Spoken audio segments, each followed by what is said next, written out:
Bitwise CIO និយាយថាការធ្លាក់នៃតម្លៃរយៈពេលខ្លីរបស់ Bitcoin ជាឱកាសល្អហេតុអ្វី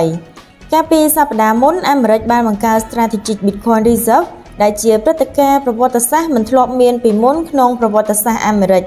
ប៉ុន្តែ Bitcoin ហាក់បីដូចជាមិនឡើងខ្លាំងដូចជាការរំពឹងទុករបស់វិនិយោគិនទេផ្ទុយទៅវិញបានធ្លាក់ដល់ទៅ13%ពី$92,000មកក្រោម$80,000 Bitwise CIO ថាការធ្លាក់នេះជាឱកាសអំណោយផលល្អហើយអ្វីគាត់គិតបែបនេះអាមេរិកបានទទួលស្គាល់ Bitcoin ជាទ្រព្យយុទ្ធសាស្ត្រពួកគេបាននិយាយថា Bitcoin ដែលរឹបអូសបាន20,000 Bitcoin សរុបទឹកប្រាក់ជាង$16,000 លានប្រហែលមិនលក់នោះទេ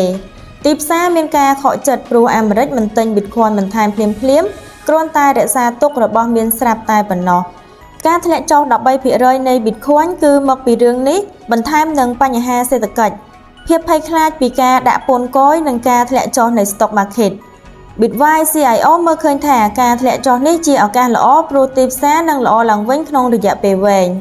ដូច្នេះទោះបីជា Bitcoin ធ្លាក់ចុះមួយរយៈតែការទទួលស្គាល់ពីអាមេរិកជាសញ្ញាបង្ហាញថា Bitcoin ជាទ្រព្យដែលគេឲ្យតម្លៃជាសកល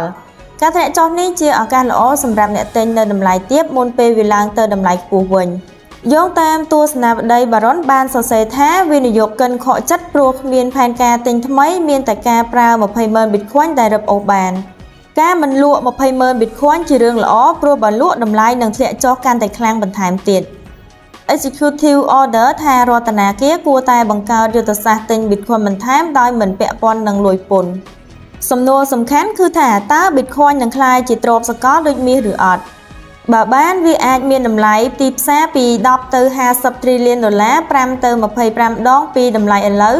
ព្រោះប្រទេសធំនិងមូលនិធិធំនៅជុំវិញពិភពលោកនឹងទិញយក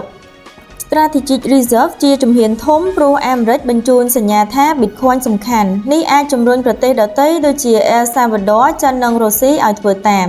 ដូច្នេះការធ្លាក់ចុះតម្លៃក្នុងរយៈពេលខ្លីជាឱកាសល្អរបស់វិនិយោគិនក្នុងការទិញចូល